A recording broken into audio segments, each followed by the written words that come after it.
Okay, let's talk about cash flow statements by the indirect method, which is what we're going to use in this course. There's also something called the direct method, but we're not using that, and you're not going to be responsible for that on the exam. So looking at the indirect method here, what is it? Well, basically it's a reconciliation where you start with net income and you determine the net cash inflow or outflow from operating activities. In other words, how much cash did you make operating, or maybe you lost some money because you operated. It's basically taking the accrual-based net income and converting it to cash-based net income. It doesn't really give you details between the cash inflows and cash outflows.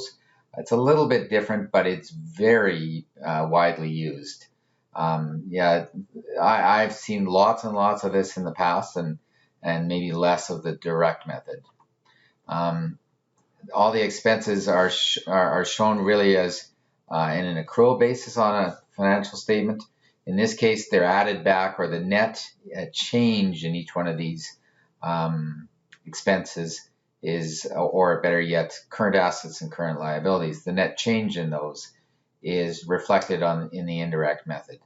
When we look at these items and we look at current assets and current liabilities, it's easy to sort of determine, did that take cash to get to that number, or did it create cash to get to that number? We'll go through some examples in class.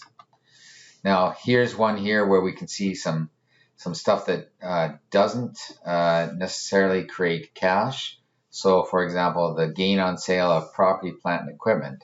That's not a cash inflow. It's more a calculation based on net book values versus the amount of cash received. We end up having to reverse that sometimes. Amortization expense is another perfect example of a non-cash expense. We paid that money out years ago for some of that equipment, but now we get to write it off, but it gets added back in the calculations. So if we look at some comparative balance sheets here, so you can see the increase or decrease in cash. In this case, it's a decrease to cash itself of $44, but accounts receivable, for example, has gone up, which cost cash, and if you think about it that way, and on and on and on down through all the current assets. And then for the non-current assets that you see, those are investing activities on the asset side. Those show up under a different section than the operating activities. Looking at the current liabilities, you can see how those are adjusted, but they're adjusted in the operating activities. And the long-term liabilities, excuse me, and the shareholders' equity, those are basically financing activities. And it's the changes that you see in those amounts that, again, influence the cash flow statement. Now, this is a great example, Exhibit 17-11, of the changes that result. We always start with net income. We work our way down on the operating activities based on those changes on both amortization expense and gain or loss on sale of property, plant, and equipment. But then we get into the current assets and current liability changes, and using the words that they've got here, increase or decrease in a particular current asset or current liability.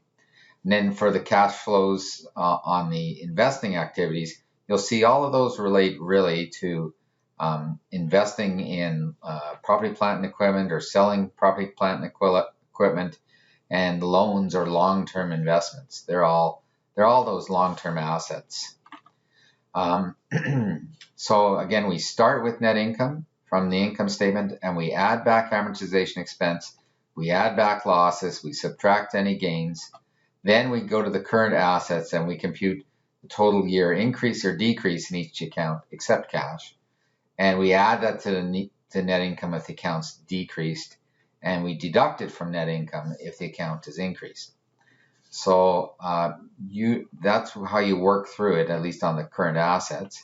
On the current liabilities, we do the same thing, but we add this to net income if it's increased. So if our accounts payable have gone up, that's actually increased amount of cash. So We deduct from income if the account has decreased in the current liabilities, and we add to net income if the account has increased. Now, there are all sorts of different ways of looking at cash flows from operating activities, but generally speaking, if you use this format where you've got amortization expense added back, gains subtracted, and losses added back, and then approach the current assets and current liabilities section, you've basically pinned the operating activities with that. When we look at different business transactions where cash affects it, you can see what sort of things happen in there and why it causes problems. Just jumping right in here, when we look at investing activities, again, these are usually around focused around long-term assets.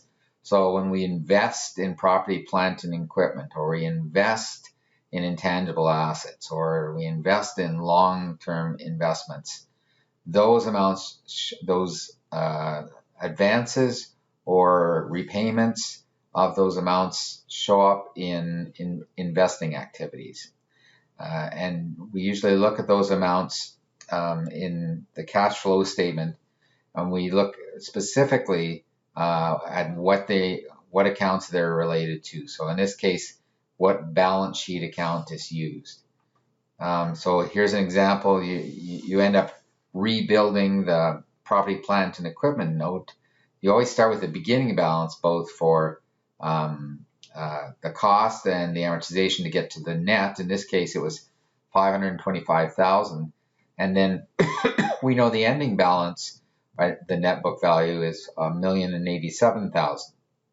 If we see that the income statement's got amortization of $43,000 and a $19,000 gain on the sale of property, plant, and equipment, then how much were the proceeds? And we basically just rebuild it.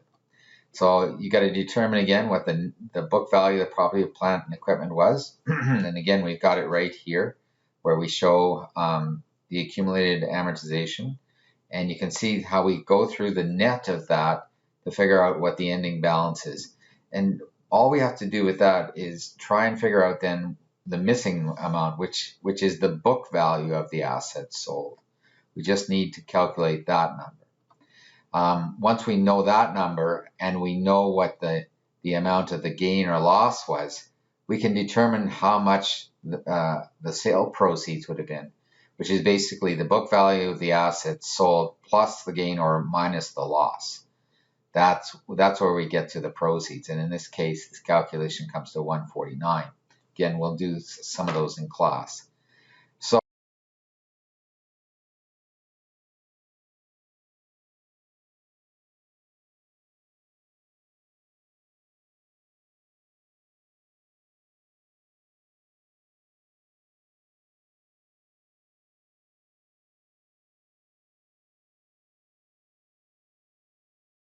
Moment.